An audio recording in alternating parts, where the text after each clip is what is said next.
Ladies and gentlemen, welcome to your this. Oh, shit. I am so Yeah, I was sorry, about to John. I say. derailed you. This is your intro. I'm off. Go ahead, man. Do your thing. All right, well, welcome to TWitWoW, the best wrestling podcast made for wrestling fans by wrestling fans on the web today. I'm John. That's my eager beaver of a co-host, Ashton, and this is TWitWoW in review. I don't think it was as good as the intro he was gearing up to do, folks, but that's just one man's opinion. This week, very interesting. We already last night previewed WrestleMania, so we really won't be talking about anything WWE. So this is going to be more of a Joshi heavy week, AEW week. We'll be talking about Stardom, a bit of TJPW because there were some developments while we were reacting to Stardom that I think are worth talking about. And yeah, AEW, which I'm going to be honest, I only watched really two big segments of this week, and it was Jungle Boy confronting MJF and something else that at the moment I've completely forgotten about. So, oh yeah, no, Danielson doing what he did. Yeah, that was the other big thing. So, yeah, how have you felt about this week in wrestling? Because given what we're talking about, I can honestly say I felt pretty good. I gotta tell you, man, I wasn't excited at all about AEW this week. Yeah, And obviously, we talked about how miserable Stardom was as far as the first round of the Cinderella tournament goes. But here's the thing, something we're not really acknowledging is that we actually are aware of at least quite a few other developments in the world of wrestling outside of just those promotions. NXT Stand and Deliver happened literally like within the last hour it ended, right? yeah. Ring of Honor, Battle or a Supercard of Honor just happened last night, and we were able to keep up with pretty much all of the results from that show as well. Yeah. So like, there's shit going on. There's things happening. There's movement and shaking going on, and I would like for us to address all of that on this show, even if not, overly detailed because we aren't intimately familiar with those products. We can still comment on them. For sure. So, do we to start to get the ball rolling because there is quite a feast to be had here. Just begin with the Cinderella tournament. Okay, let's talk it out if you want to talk about. Yeah, Cinderella Tournament. So basically, all the favorites got eliminated in round one. Hazuki gone, Azumi gone, Starlight Kid gone, Micah gone, Mina Shirakawa gone, all of them gone. Yeah. Um, I will say, thinking about it, I still think it's one of the most bizarre opening rounds to a tournament I've ever seen. And this may go down as the most bizarre tournament I've ever witnessed, based on, whoever wins or whatever. All of that being said, what's interesting to me is I I don't hate it as much as I did when I first watched it. And to be fair, even when we first watched it, hate would still be a strong word. Again, the word I like to use and I used repeatedly, you guys can even go back and listen to the commentary, was mystified, bizarre, words like that connotate that I feel like that Cinderella tournament was sponsored by the Twilight Zone. Right? It was just the weirdest thing. Um Gonna be honest though, I'm rooting for Mariah May, obviously. But if I couldn't have Mariah, would you believe I actually kind of want to see what they do if Waka wins it? Because I've gone back. We also did New Blood this week as part of our TwitWow coverage because they got it up within this week. Um, I've watched that ending to that tag match. I even watched it again like late last night. I was up really late last night and I rewatched it again and I cried both times. So like, yeah, I'm putting on a different level wrestling that really emotionally affects me on that level because the only thing that I think has really made me cry recently was Bray's return promo. And that was many months ago at this point. So yeah, I'm just picturing a Waka Kamitani feud and I don't hate it. I don't hate the idea of it. I do think it's bull crap personally that Kid got eliminated so early. It's especially bull crap that Micah got eliminated as early as she did. Love you, Momo, unironically, even though I kind of play around. But that seemed absurd to me. I think for me with the Cinderella, I just don't want Sakurai to win, and I'm still afraid that that might happen. But now that there has been quite a bit of distance between us and the Cinderella, have your thoughts changed about it at all? Not really, man. I'm still mystified.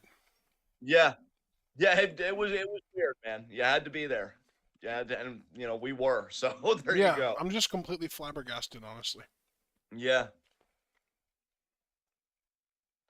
Uh, um, let's see. Yeah, I mean, everybody in the chat saying like God Night 1 of Cinderella was weird. Umbra's here. I'm just pretending that's the loser bracket. Yeah, it would be interesting if Cinderella ever did something like that. You already have so many freaking competitors in there. Uh, so yeah, I'm rooting for Mariah, fearing Sakurai.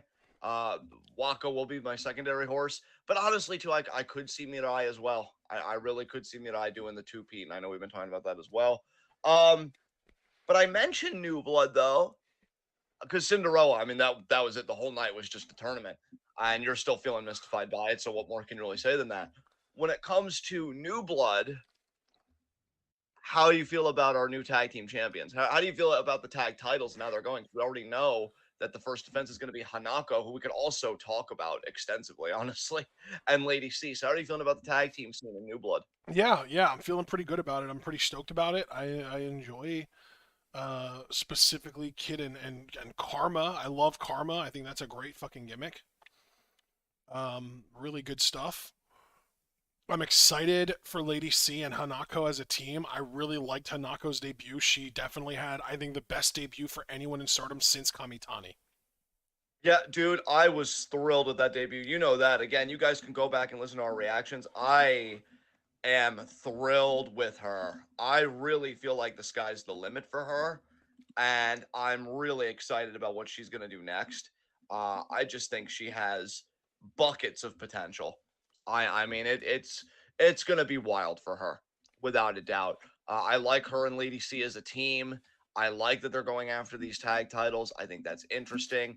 And I already told you, at first I was a bit resentful. I mean, you guys know that. I was a bit resentful about Kid holding another tag title. It's like, my God, she's a stellar singles competitor. That match with Azumi was insane from both women, just to give both the appropriate credit. But, Kid carried her load in that match, right? And I'm like, unleash her. But I realize that this is actually the biggest compliment to Kid in my mind that Stardom could give, because just like they trusted her, and I said this again on the reaction, but I'm going to say it again here, they trusted her with Kairi's first singles match, Yep. which was a big deal because Kairi hadn't had a singles match in a few years. Yep. They're trusting her to get these tag titles over with Karma. Hell, they're trusting her to get Karma and just Umasaki overall as a performer over, because even Umasaki, like the good side, is still tethered to Kid. Yep. She's being treated like a veteran, and she's still 20, right? She's not 21 yet. Yeah, no, she Um, is 21. oh, she is She was 21. born in '01, Right. so she'll be So, 22 in August. but either way, dude, I mean, to be treated like a veteran at like 21, 20 is insane. Maybe in Joshi years that's more understandable because, I mean, God knows they get them young. But like, Yeah, fuck. you gotta remember, she debuted in like, I want to say it was like 2014, 2015 or something like that. She debuted a long time ago. She is a veteran. Yeah. Yeah. For all intents and purposes, she absolutely is. And this is how a veteran gets treated, for better or worse. Do I still want her to be Wonder and World of Stardom champion, respectively, at different stages of her career? Fuck yes. Abso-freaking-lutely.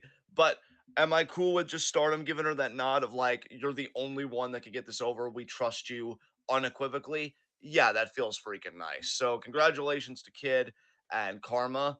And again, Hanako, my God. But speaking of debuts though, Aya Sakura, again, now that we've had some time to process, what did you think about her debut? I thought it was pretty decent. Definitely not as like stand out as Hanako's, but still, she had her moments. She sold well. She bumped well.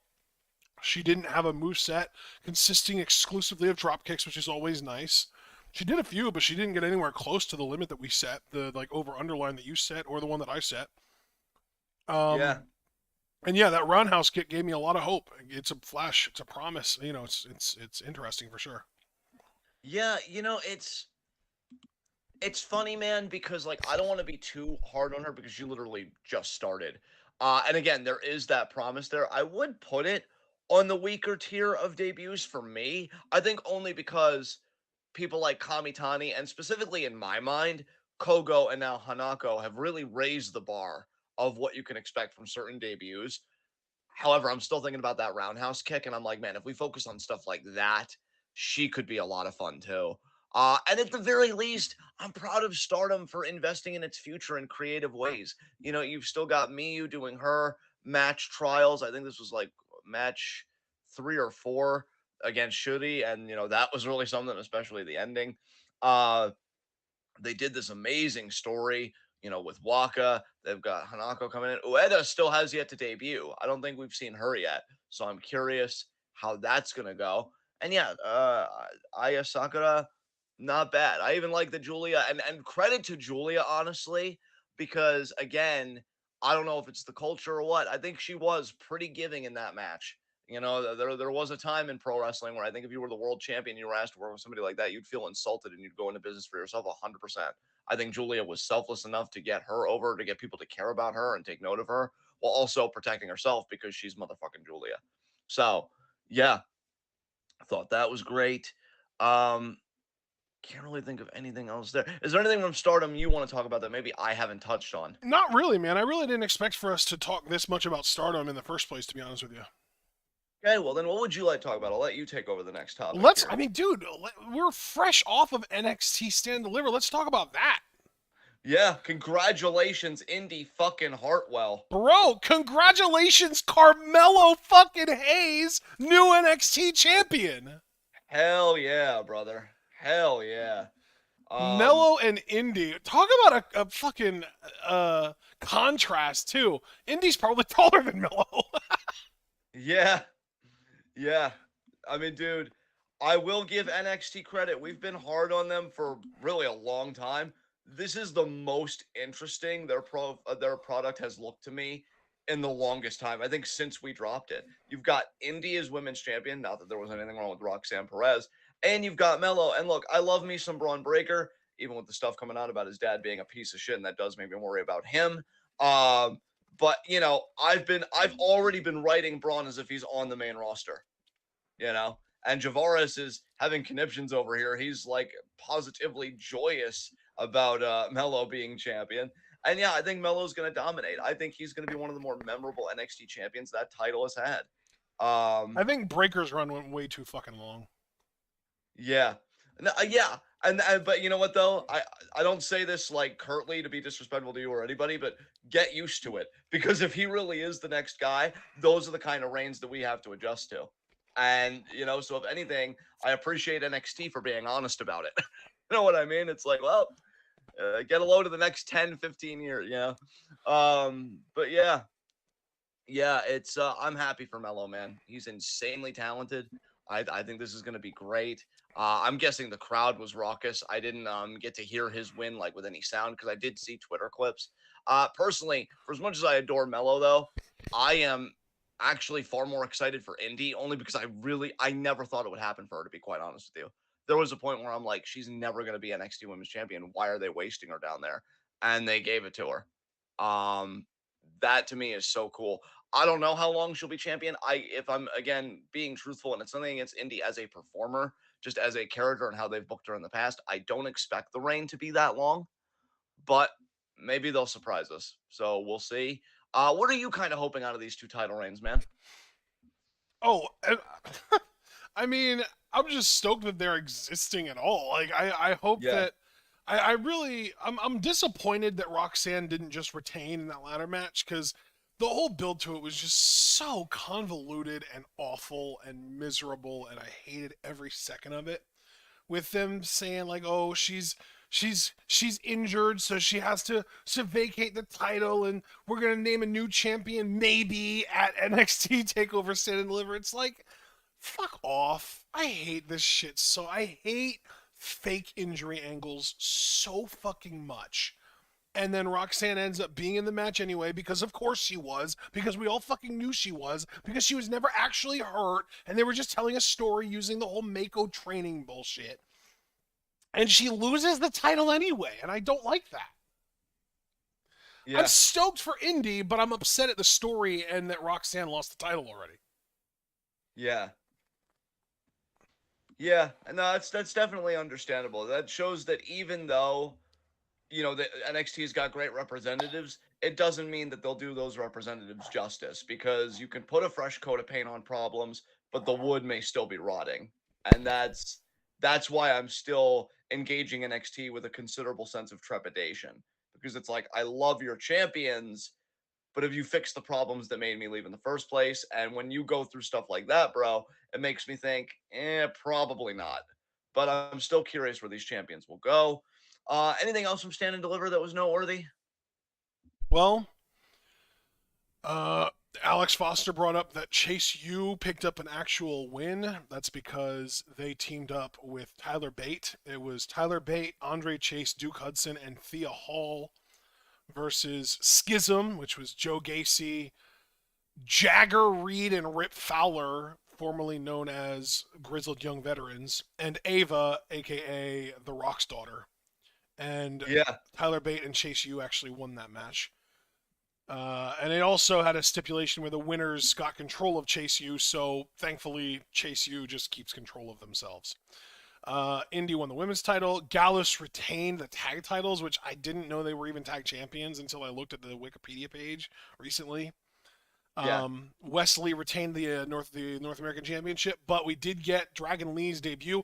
The downside of that match is it still featured J.D. McDonough. Ew.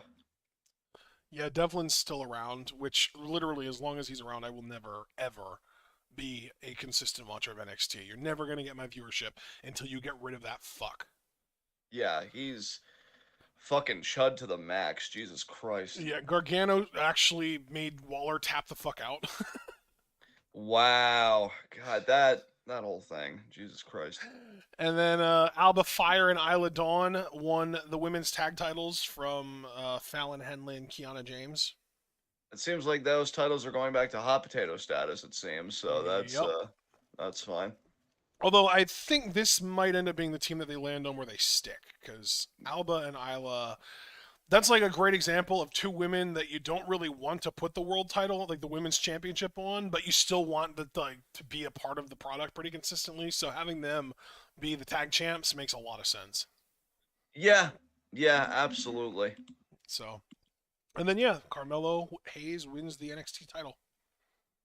There you go. Pretty awesome. Happy for Carmelo. Looking forward to his feud with Trick Williams. Dude, when Trick was celebrating with him, I was thinking the same thing. I'm like, man, you're about to be betrayed Yep. soon. Soon. I give it 3 months tops. Ooh, I like that. I like that line. I think, yeah, I'll co-sign onto that. Actually, you know Uh, what? I'm going to take it a little further and say 4 because I don't know if they still plan on doing like an NXT Takeover Brooklyn like they did for all those other years. But I feel like that time period, like late August, early September, is when a lot of really big story matches happen. So I would imagine that's going to be when Mello defending the title against Trick happens. So it gives Trick until the beginning of August to betray him. yeah, get that knife nice and sharp. Yeah.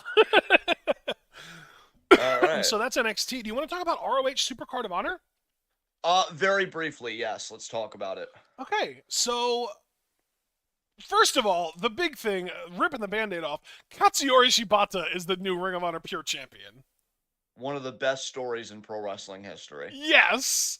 Jesus Christ. God, I love it so fucking much. I really, really do.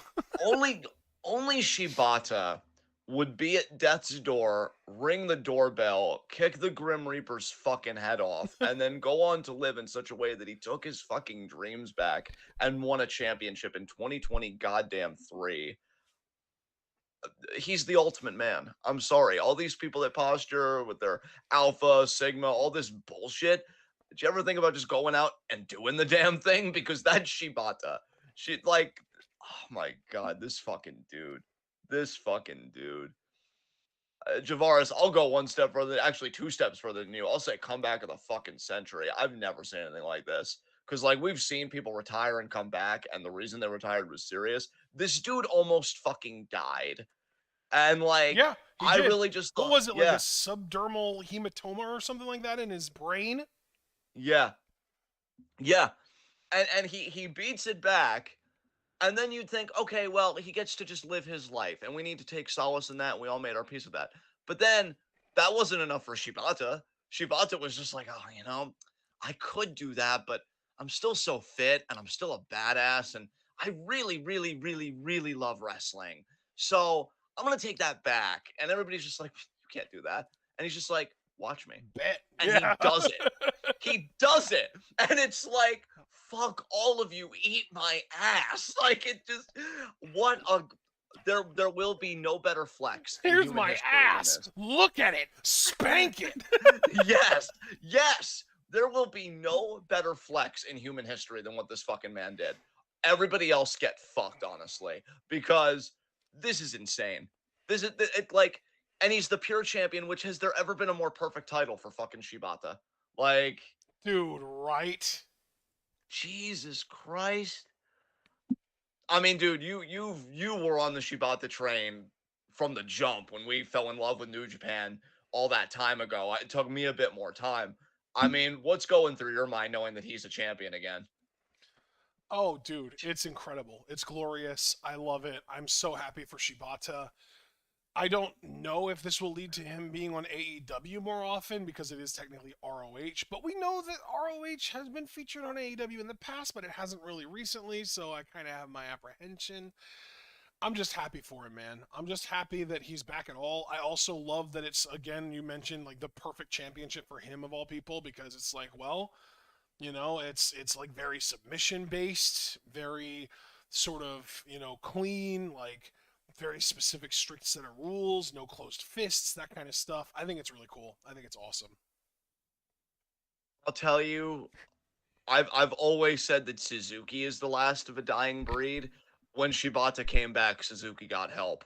Cause this dude, the way he makes pro wrestling feel, I might even go back and watch this match to be honest with you, Yeah. because I was sucked in on Putt Party, didn't have anything pulled up. And to be honest, I was glad I didn't because I know another thing that we'll probably touch on briefly. And I still wasn't able to avoid it because Angel sent me that. Angel sent me a tweet of that, and I think you know what I'm talking about. I And I'm don't like, think I do. God damn it. Um, but yeah, Shibata's the fucking man. Congratulations to him. Um, The Dante injury, the yeah, Dante injury. Yep. yeah, yep. Yeah, I saw it Um, too. I saw it too. Yeah, ankles are not supposed to bend that way. no, I could have done without seeing it. I don't blame Angel at all. He didn't know that I was trying to avoid it, but yeah, that was nasty. That was nasty.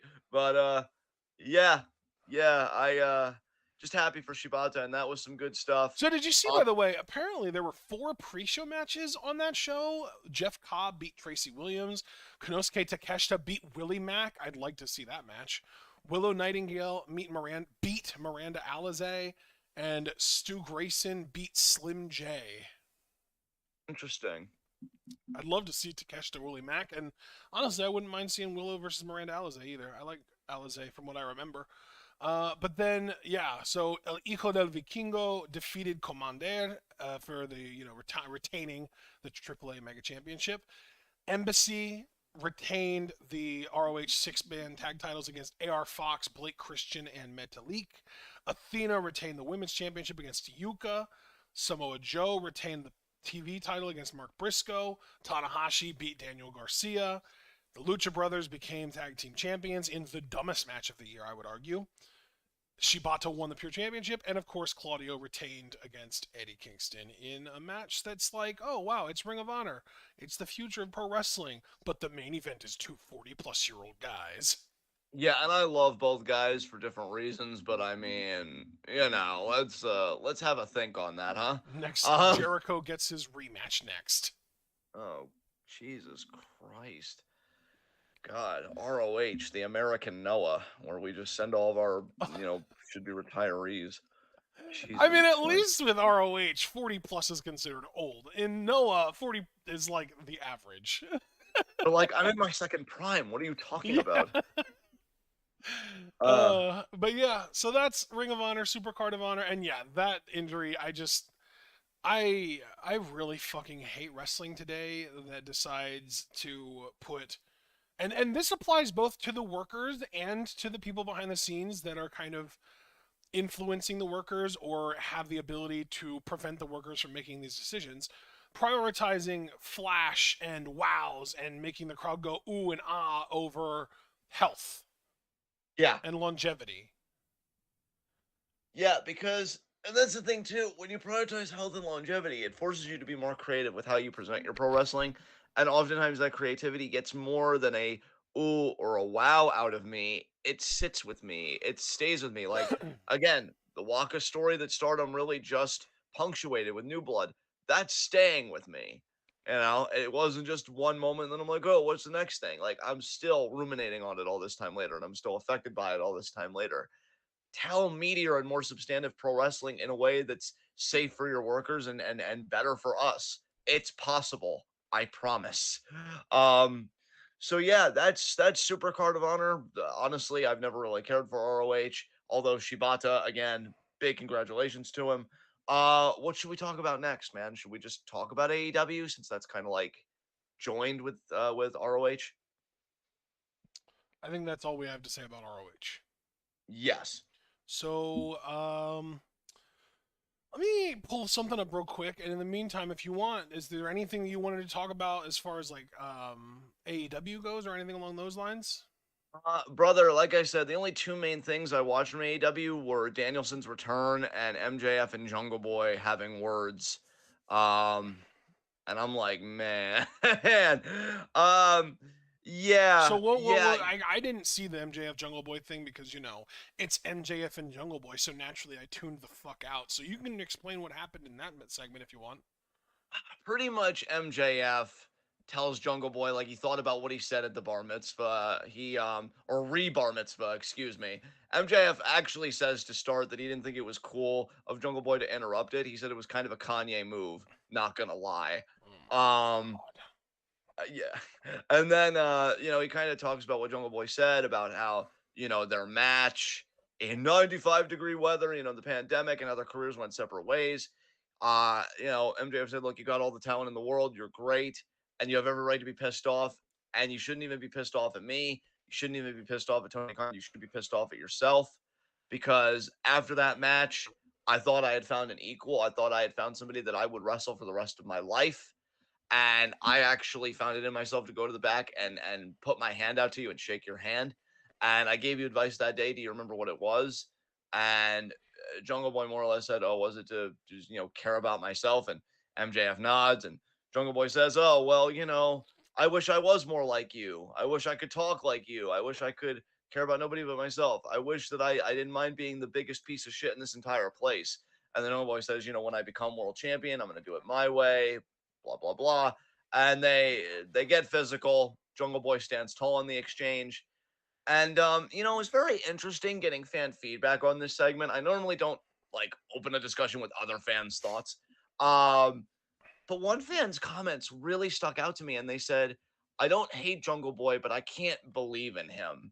I look at him; he's not that tall, he's not that imposing. I can't buy him as world champion." And I agree and I disagree in the sense of I agree in the sense of seeing him with that world title. I wouldn't expect the reign to be very long. And, it's like, wait, how did you even win this to begin with? On the other hand, though, unlike when Dragunov beat Walter at the time, now Gunther, for the NXT title. I mean, I already thought Dragunov was insane, and I'm actually a fan. I haven't watched him in a minute though, but like, still, it's Gunther, right? And it's like that's audacious. That might even be downright insulting, depending on who you ask. MJF is no Gunther at all. Like, I could see a Jungle Boy beating an MJF. Now, if it was a Luchasaurus, because I was pissed when he beat Luchasaurus in that steel cage match, then I'd be like, what the fuck is this? But I feel like if you're gonna put a title on, I know, which I'm not saying AEW is, this is purely conjecture, but if they were going to, MJF's not a bad champion to do it at the expense of. Because to me, it's more believable. But it was actually very interesting to see fans being like, I can't buy Jungle Boy. I don't believe in Jungle Boy in that way.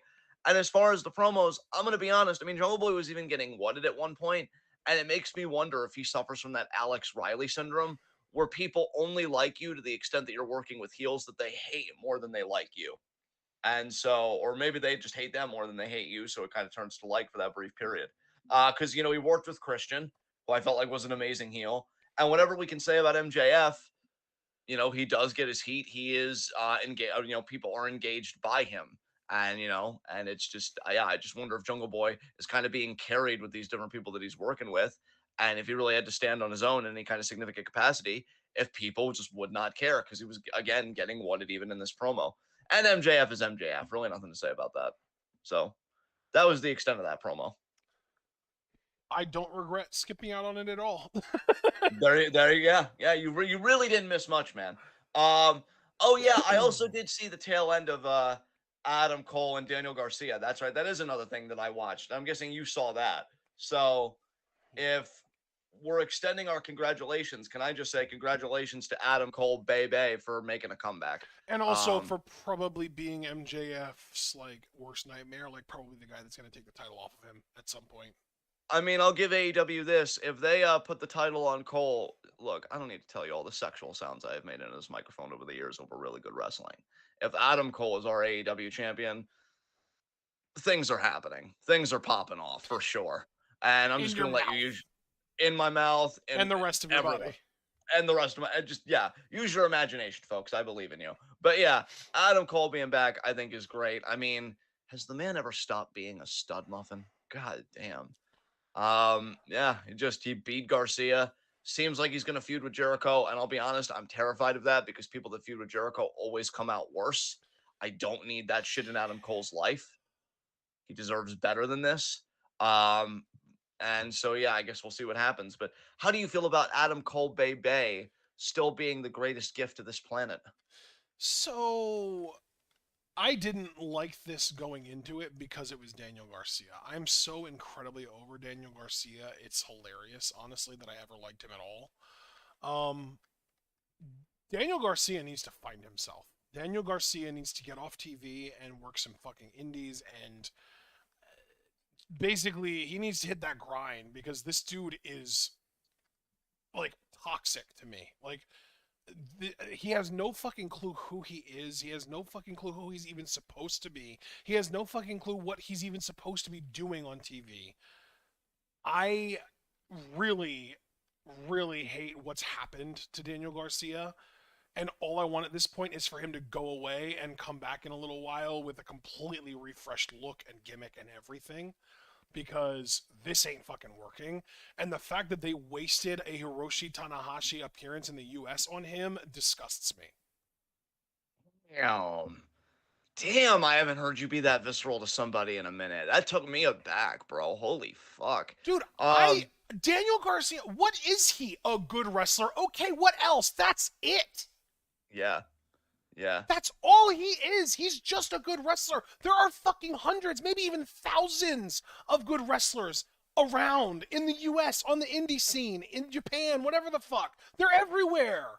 90% of wrestlers are good fucking wrestlers. Who gives a shit that he can do some submissions? He's boring. He has no character.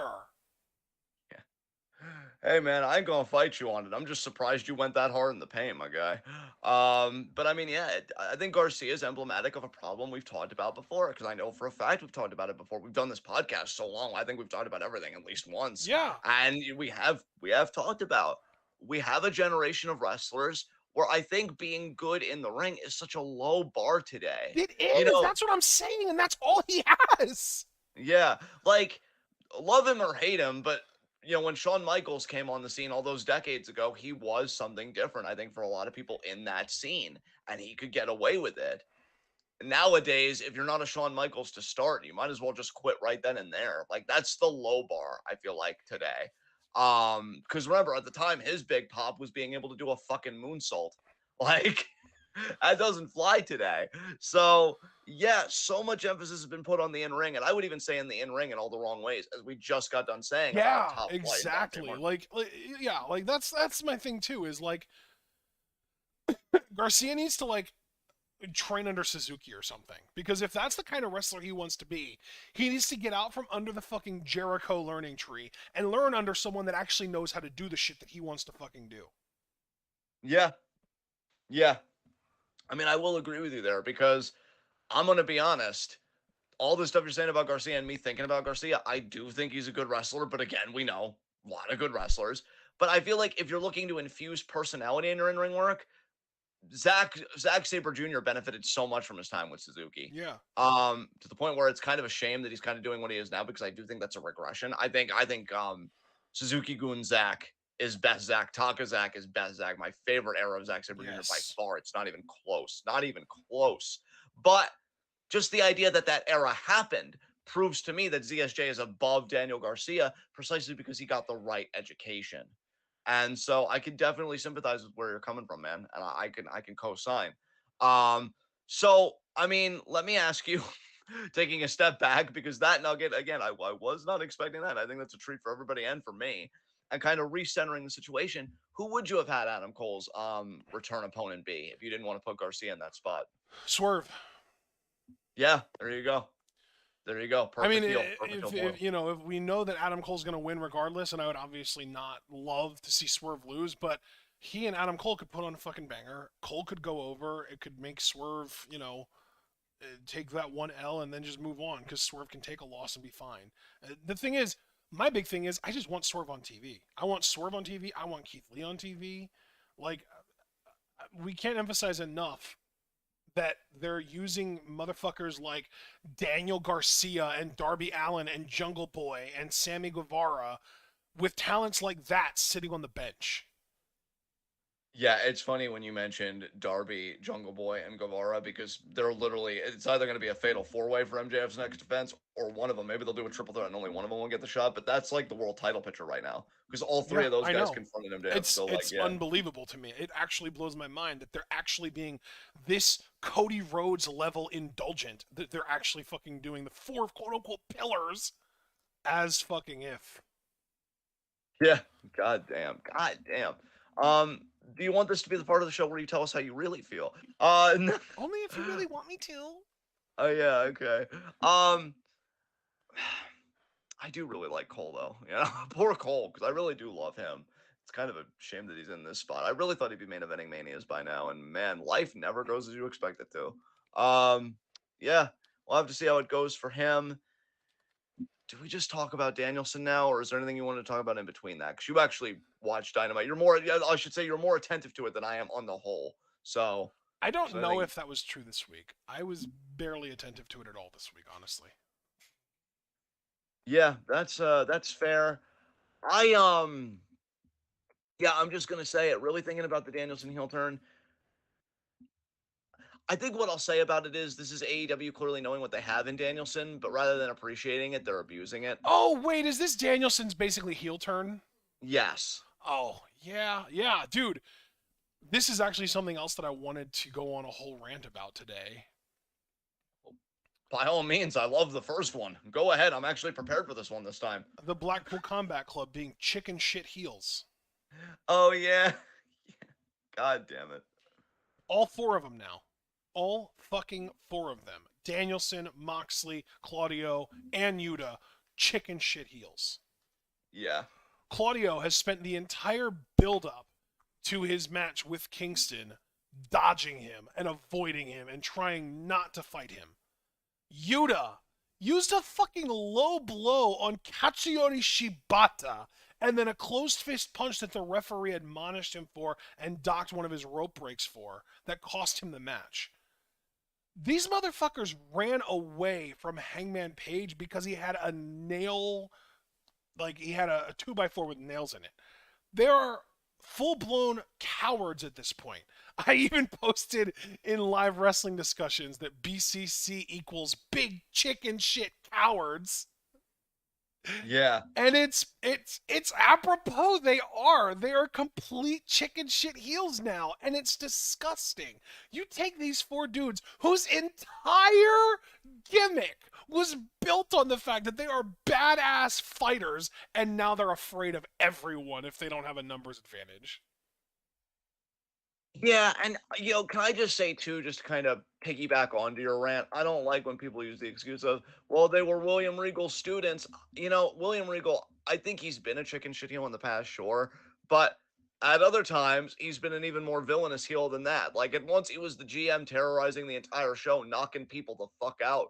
Like, I have something to say about that, actually. sure, what's up? Can we just acknowledge that just because a bad decision was made for someone's character in the past, that doesn't mean that we need to double down on that bad decision and bring it back today as a callback to that bad decision in the past? Absolutely. Like Yeah, William I don't Regal understand. having been a chicken shit heel in WWE at some points isn't something that AEW should look at and be like, oh, that's a reference that we can make. Because it was a shitty decision then, and you shouldn't use it to justify a shitty decision now. Yeah. Yeah, no, I completely agree, man. It's just the headache that is AEW booking, honestly. And as far as Danielson specifically, I was crushed when your mom messaged me that like he turned heel. Cause I'm like, he just got a standing ovation at the last pay-per-view. Yeah. Like, And then and you and threw then it all. he after that he cuts a promo talking about how he wanted to be there for his family. So what? He comes back, leaves his family to come back and be a bad guy. What? Yeah, I don't understand any of it, honestly. It's the dude. It blows my mind that Tony Khan is somehow worse at this than Vince McMahon. Yeah. Yeah, because dude, here's the thing. Now again, I don't claim to be smarter than Tony Khan or anybody, though I really, really want to. Um, but I feel like when you do a promo like that, where you're like near tears, you just gave the fight of your fucking life. Yeah. I gotta go home to my family. Dude, if you were a smart booker, and if you were a book, look, I'm gonna call it like I see it. I'm gonna put my balls on the table. If you were a booker that actually had faith in your roster, you would let that guy be off TV. I'm gonna say it. I would say 6 months. Make his absence felt. Then he comes back. He sorted through his stuff. Maybe he has a promo where he talked to Brie and Birdie, and they reminded him like, we love you when you pursue your, or some bullshit like that. And he goes and he does it. I don't even think that was a month that he was gone, dude. I don't even think he was gone a fucking month.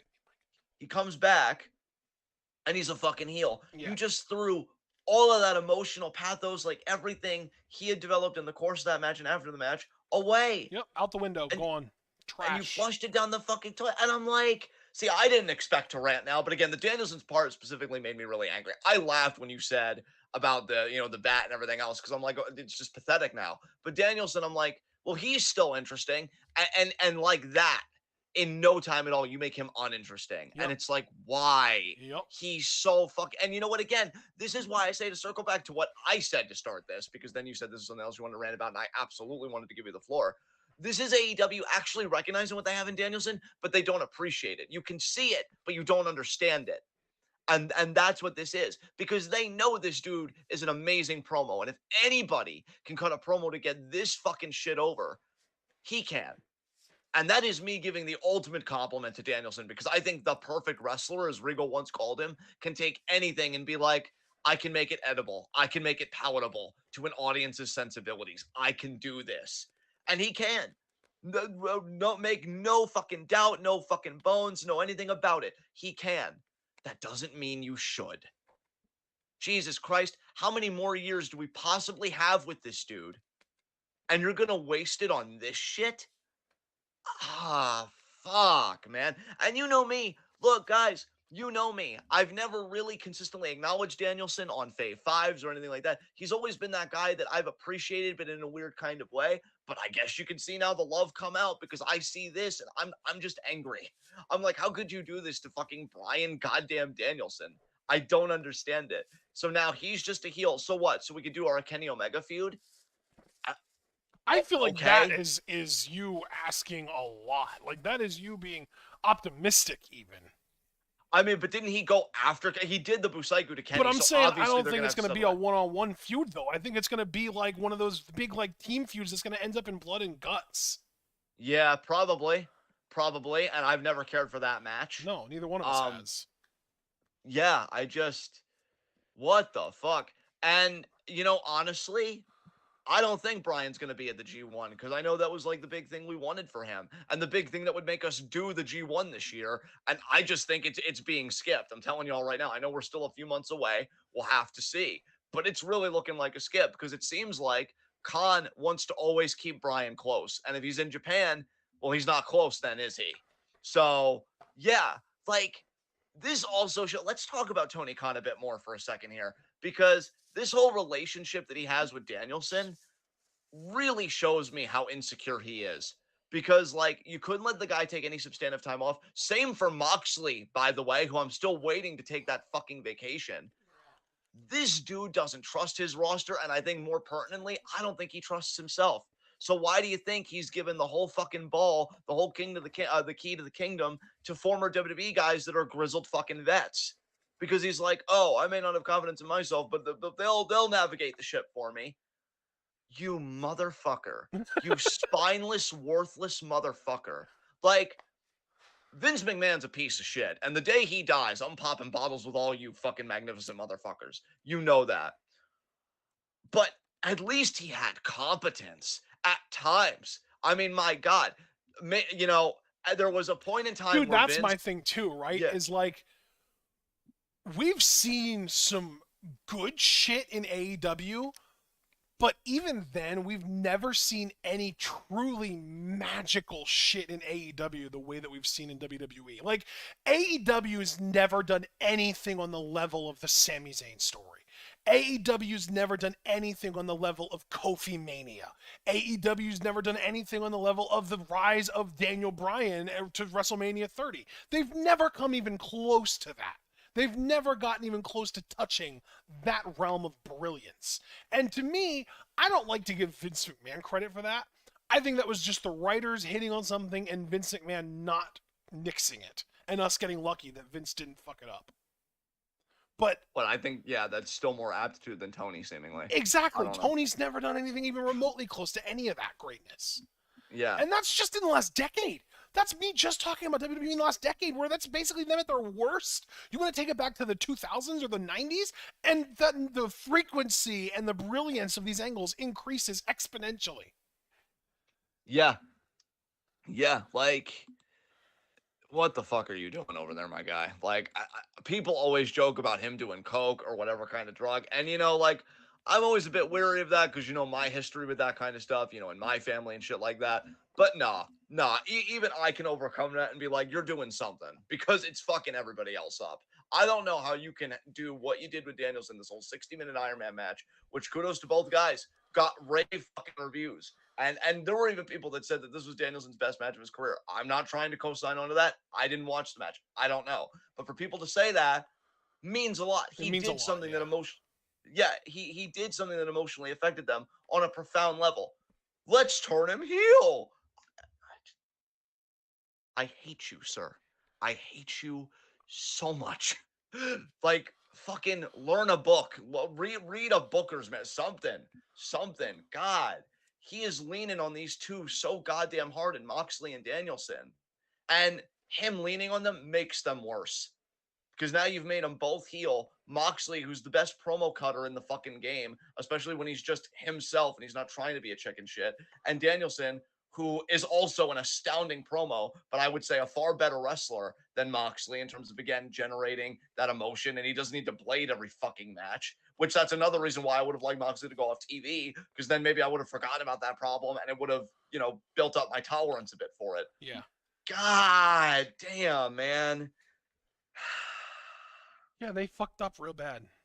No, they did. Well, and because we've already, and that's why I don't want to retread that ground too much, and I've been just really zoning in on Danielson, because we already talked about how they fucked up BCC as an entity. Yeah. Like, they could have been so cool. And so I still remember when Yuta officially joined, what a badass moment that was. That should have been the energy. That should have been the energy of the whole goddamn faction. But no, let's run away because he has Ben. We're scared. Fuck you. Fuck you. Fuck you. I'm no, it's no, because it's pits, man. Like, again, I hate to beat a dead horse. You know what? No, I don't. No, I don't. That horse deserves to get beat. Maybe it shouldn't have died on me in the fucking first place. Yeah, fuck that horse. You'll never hear me on a 5v5 or whatever say, oh, Waka Tsukiyama is my number one wrestler. But they did, I'm going to say it, they did the best underdog story I've ever fucking seen. Because unlike a Kurt Hawkins and unlike a Spike Dudley or whatever, it was never meant to be a joke, right? Yeah. If anything, they showed the dark side of the underdog story because we saw in real time the decline of Waka Tsukiyama's mental health. I remember press conferences where she was like, "Oh, on Christmas I was watching wrestling and crying." Oh my god, that's so You unbelievably poor sad. What baby. the actual fuck? Yeah, like, were you eating ice cream? Like, what the fuck are you doing over there? Are you okay? And then Tamantha's just off doing her own thing, whatever the fuck. But then they go and they do that win. And not only does she finally win, she gets the first pin, or she gets the winning pin for her team, and she pins one half of the fucking Goddesses champs, who is like a piece of shit. So it feels like a moral victory at the same time. Amazing. And you did it with somebody that, I'm going to be honest, in terms of card positioning, was the quintessential bottom feeder. Could not beat anybody. If she faced a paper bag, I'm pretty sure that she would have slipped on a banana peel. The bag would have fallen on top of her and gotten the 3 count. That's how bad she was perceptually. And they built her up to a win that felt so earned.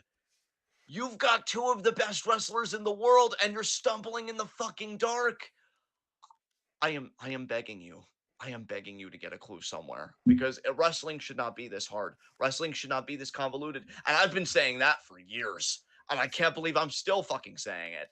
Wrestling should not be this convoluted. So whatever reason Danielson comes up with that he'll package brilliantly because he's an amazing goddamn promo, I'm just going to be shaking my head. I'm just going to be shaking my head like, I can't believe you did him like this. I really can't believe the last few really good years of his career he has, you're really going to do him like this. Shame on you. More than F you, which anybody can say, and I don't really think that means anything. Shame on you. Shame on you that you did this to him. Unbelievable. I've got nothing else to say. I think that's the best way for me to end it. Do you have anything else you want to add? I don't think so, no. Okay. I am God, so fucking happy, though, that you were as angry as I was about this. Maybe even more angry, honestly. dude, I hate, like, I'm worried about myself when it comes to pro wrestling. Sonata better beat Okada, because I'm telling you, I can't like lean on Stardom forever. And like, I'll admit, TJBW is really doing fascinating stuff, especially with Magical Sugar Rabbits getting the tag titles back. But like, is Joshi wrestling the only good thing right now? Like, fucking Joshi, save me.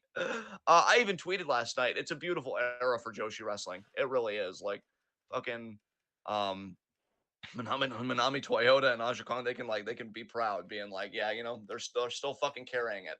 Absolutely. Because this shit is ass, dude. This shit's fucking garbage. It is pretty fucking bad, yeah. Is there anything else to talk about? Let's see. We addressed the AEW bullshit. We addressed Ring of Honor. We addressed Impact. Or we don't have anything to talk about on Impact. We addressed NXT. We're not talking about WWE. I think it's time to open up the floor to questions. Excellent. I'm I glad we're don't getting think done either around one of this us end. did any extracurricular stuff this week, right? No, I didn't, and you didn't tell me about any extracurricular you did last night when we checked in with each other. So yeah, opening up to questions. Anybody have any questions about this week in the world of wrestling? Because we just did a massive Q&A. Yeah, this past Thursday. So, um, You all right, bud? no, I actually feel good. I feels really good to just own my pure, unadulterated hatred for AEW. It was nice. For Tony Khan specifically, yeah. Yeah, for Tony Khan specifically. Yeah, fuck that motherfucker. All right.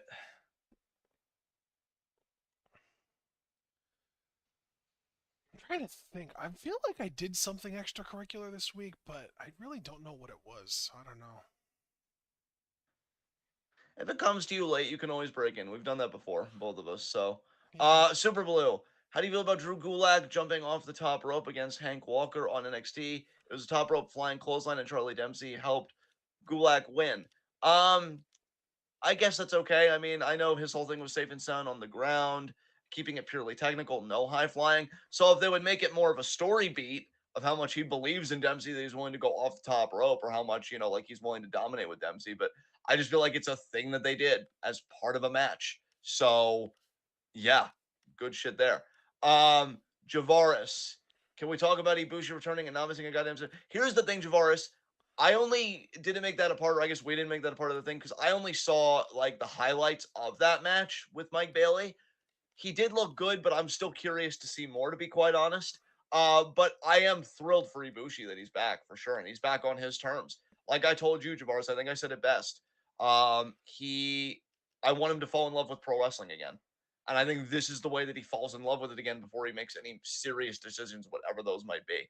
In fact, while we're on the subject of Ibushi, because I guess that was also another big news story, do you have anything you want to say about that, Ashton? Not at all. Okay, there you go. I'm looking forward to seeing him show up somewhere that I actually watch, pay attention to. There you go. Foster, if John Cena started roasting you, how long would you last before crying? God, you know, as a quintessential, just fucking alpha warrior, very confident in myself, I'm gonna say 8 minutes. Yeah, I'm that thick skinned. So 8 minutes. But no, in all seriousness, yeah, I don't think it would take long. If he really knew where to hurt me, it wouldn't take long at all. What about you? You think you could just stay stoic faced while John Cena is just running you into the ground? I give it 90 seconds. Damn. Damn. Oh my god. I feel like you need hugs. Do you need hugs? I'm like, not going to turn down hugs, if that's what you mean. God damn. All right. Noted. Noted. All right. Um, let's see. Super Blue with another question. Can you explain again why Devlin and Darby are pieces of shit? I know Devlin stuff is worse than Darby, but I don't know how bad it really is. Well, Darby I thought was also abusive to a girlfriend, and And so yeah, like we're even like sus on Gigi Dolan because of Darby by association. Yeah, yeah, absolutely. Because like she And came to also, his defense. like I really do want to believe in redemption and people changing. And I really do believe in those things because even if you want to look at it on the psychological, neurological level, brains change all the time. Brains are incredibly plastic. But Darby hasn't changed because he went after fucking a 19-year-old Cora Jade for having a skating gimmick. And then Cora had an amazing clapback. So he also got torched by that same 19-year-old. Way to go, you fucking chud. Um, and then, yeah, Devlin again, just another one, has never really been held accountable and was really just a piece of shit. So yeah, there we go. Javar says Ibushi just faced Joey Janela. Man, fuck Joey Janela. But again, I'm happy that Ibushi's getting his feet wet. Javar said, if it were me in 2013, it would be 20 seconds, but me in 2023, I'd be 100% unfazed by Cena. I'm going to tentatively believe you, but Cena can have some bars, bro. We'll see about that. Yeah, Foster. basically the reason I said 90 seconds is because I feel like the first like 30 to 45, maybe 60 seconds would be him just throwing shit at me that I've already heard a million times, and then he would start getting creative, and that would be what really hurts. Yeah, and be like, okay, I'm process that on my own time. Pretty much. Let's see. Foster. Okay, now this question's kind of out of bounds because I don't really think about it as this week in the world of wrestling, but I do love your face, Foster, so I'll indulge this one. If there was a mixed match challenge, no personal boundaries, who would you put together? I'm only going to tell you one team because if we're doing a whole mixed match challenge, it's going to take way too long, and I'm not looking to expend that kind of time. Just put Index together. I want to see them do more stuff. Utami and Tanahashi, I need it. There you go. And we can even bring back Micah and Goto, their opponents from that match. There you go. Super Blue, how bad was the ROH ladder match? Was it just a spot fest? I did not watch it. I don't think you even necessarily watched it either, right? I didn't really watch the whole thing, but it was definitely just a spot fest for sure. There you go. Foster, no need to apologize. It's okay. It's okay. I was gonna say Hiromu and Asuka. I'm sorry. No, Foster, no apology. Look, we all make mistakes, please. It's fine. You're still beautiful. Any other questions, people? Before we get to high spots, low shots, in which my son is not in attendance for his favorite segment, and that makes me sad. Yeah, me too. Yeah, we could be sad together. All right.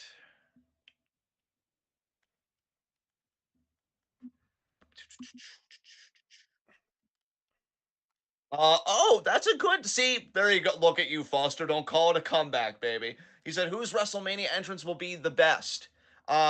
I'd say this counts within this week because yeah, we're doing WrestleMania tonight and Sunday.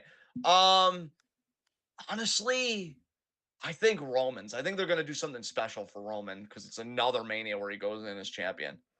So I'm gonna say Roman Reigns. I'm gonna What say about Edge. you, bro? Edge. Ooh, I like that entrance, pick. baby. Brood entrance. Yeah, honorable mentions. You know they're gonna try and make Cody probably have the best WrestleMania entrance, and I'm also curious if Balor's gonna do anything special beyond the face paint. And also, is this his first WrestleMania entrance as the Demon? As the Demon, yes. That's huge. I might even change my pick to Balor, but I think I'm gonna stick with Reigns. Hello, Edwin. Super Blue said he's good, so he's tapped out of questions. I have a feeling we can get into high spots, low shots soon, but I just want to keep it up a little longer. Rhea could be interesting, Super Blue. I'd like them to give the women a special. Maybe Asuka will get a special entrance because she's on her face paint. You never know. Let's see. All right, yeah, I think I'm good to get to high spots, low shots. So let's see, low shot. Oh, wait, no, Umbra. Did you see the WrestleMania stage already? And what do you think of it? I did not see it. Maybe we could give a live reaction to this. Yeah, I saw it. It looks pretty cool. I don't know, it looks a little generic to me. I'm not that excited about it. Interesting. WrestleMania 39. How exactly did he phrase it? Stage. WrestleMania 39 stage. Stage. WrestleMania 39 stage. Show me the money. Show me a picture of this. A stage reveal. Yeah, I'm going to skip ahead on this.